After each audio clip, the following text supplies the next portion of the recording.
Hello and welcome again to RC Model Reviews, and it's a big day today. Got lots of stuff and the weather's very fine outside, which is rather nice. I've got this box. We'll do mailbox first. This box arrived today. No, it didn't actually, it arrived last week. Small box, got a bit of a rattle to it. What is it? Well, it's the new Horyzon HD camera from Foxtech, and I'm going to be putting this through its paces, see how it goes. Now I've got to update the software first. They told me there's already been a software revision. And we'll see how it performs. Now you might want to say, what good is another HD camera? We've got keychain cameras, we've got the Wing camera from Hobby King, we've got the GoPro HD, why do we need another one of these? Well, the reason is probably value.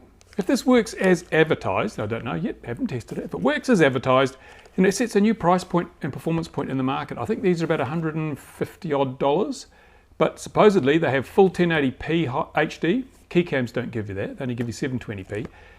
But it's also a nice form factor. So if this works as advertised, it could be a bit of a game changer, but we'll see. We'll see. Test it, unboxing and testing coming up in the next few days with this lovely weather we've got here. I'm going to, more mailbox, sorry.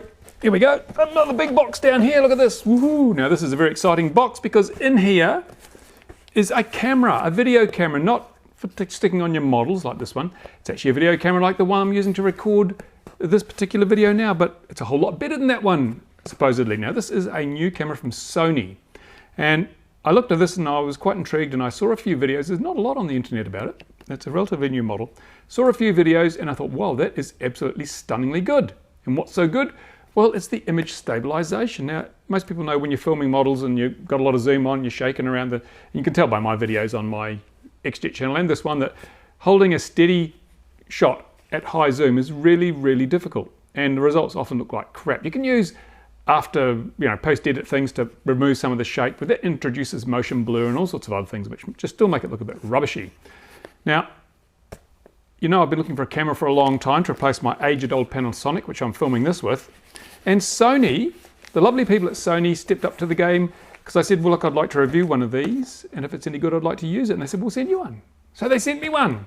So I'm going to review it with a particular view to its use in filming model aircraft. That means also that, the flight shots, the close-up shots, all those things that you will want to do with your own models when you want to make your own videos. So that could be something really worth looking at. Now, it'll be a stringent review as usual, but I'm thinking that if this lives up to its promise, it'll replace my old Panasonic. And it's not the real big spendy Panasonic I was looking for, but in some ways, this is a better camera if it works, because the other Panasonic was quite big and, as I say, quite spendy, and it didn't have the super steady shot that this supposedly has. And when you see how this works in the review I do, I think you'll be quite impressed, because based on what I've seen so far, I'm quite impressed. Still, we'll wait and see. I'll have to unpack this later and set it all up, have a play. So this may be the last standard definition video you get from RC Model Reviews and from the XJet channel. So make the most of it. Pretty soon you'll be able to see all my horrible wrinkles and my crusty face in high definition. Terrible. Shut up. Ugh. What else have I got on the news today? I got an email from FliteTest. The lovely boys at FliteTest, Chad, emailed me and said, how you going? Would you be interested in doing some collaborative videos? And I thought, well, I will always entertain any possibility. I'm always keen to, have an open mind, listen to anything.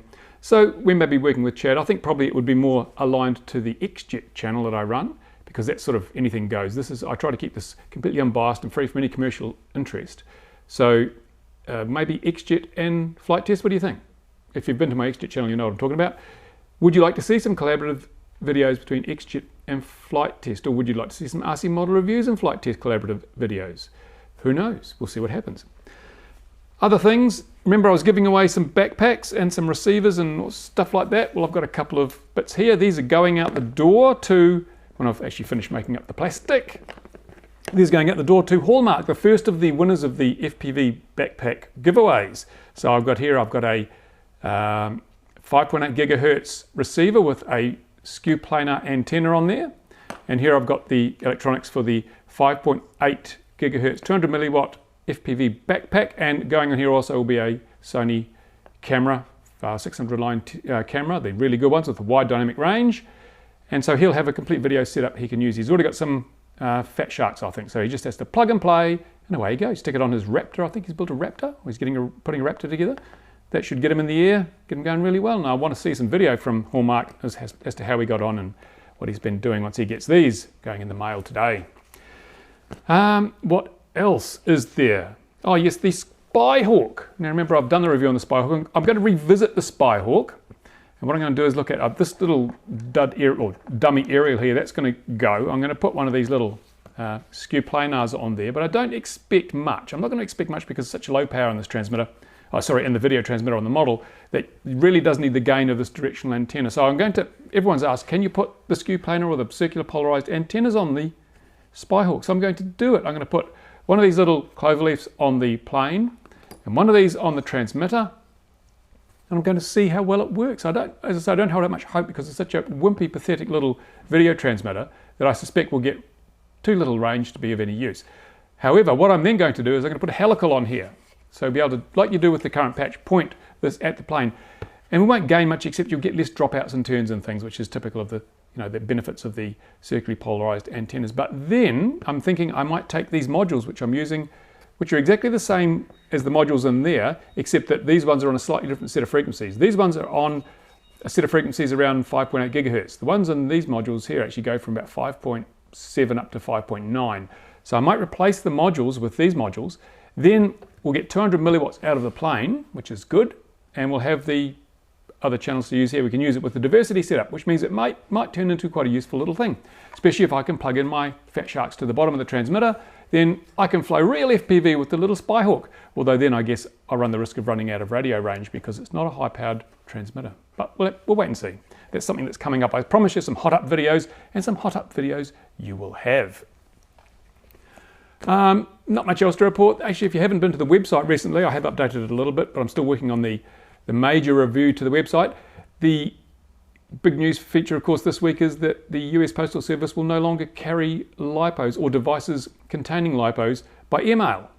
So if you're sending stuff overseas and it has LiPos in it, you have to use something else like DHL or FedEx or UPS, all of which are much, much more expensive. So it looks like they're really clamping down on this LiPo shipping now. It's a worry for people that like to fly electric, because especially if you're in the USA or New Zealand or Australia, because they don't make LiPos here. All of them come from overseas, mainly Korea and China. So now's probably a good time to stock up on LiPos, although unfortunately LiPos have a shelf life. If you didn't realise that, they basically, even sitting there not being used, they degrade, the chemicals inside break down, so you can, if you buy a LiPo now and go try and use it in 5 years' time, it's probably going to be stuffed. So there's no point in buying too many all at once. But there you go. I've got some other stuff coming for review. These, you've seen these little antennas here. I've made these myself. They're quite adequate. But there's a crowd called Circular Wireless, I think they are. They're sending me some of their helicals and skew planar antennas on 5.8 gigs, and I'll do a test. We'll just see how much better a commercial product is than a homemade product. Now, I don't want to blow my own trumpet, but my antennas are made to quite a high. I've been soldering for 50 years, and I use good gear and I know what I'm doing, so I make my antennas. They come out pretty well. The average homemade antenna probably isn't quite as good as this one. So you'll be able to see the difference between a really well-made antenna, professionally made antenna from Circular Wireless, and I'll get someone around here, I know some people have made up some of these. They don't work that well. We'll do the comparison and see how they go. See if it's worth paying the extra money for something that's made professionally you don't have to worry about.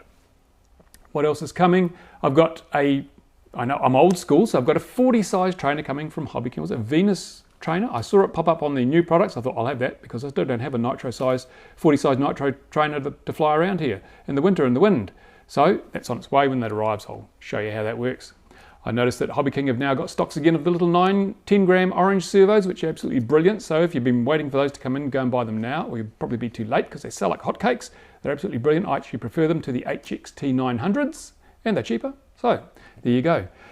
That's about it. I can't wait to get stuck into my new camera, because now I've got the new camera. I've got the high-speed rendering video computer, and I'm all set to go. The weather's fine. I'm going to get stuck in, finish all this stuff off. So if you've been watching, thank you for doing so. If you want to make a donation to cover the cost of all this stuff that I'm doing, you're more than welcome to do so. There's a little button on the RCModelReviews.com website. The new website will be coming up soon. Go to the forums, log in, join in the community there, and I'll see you very soon with some more videos and some more articles on the website from RC Model Reviews.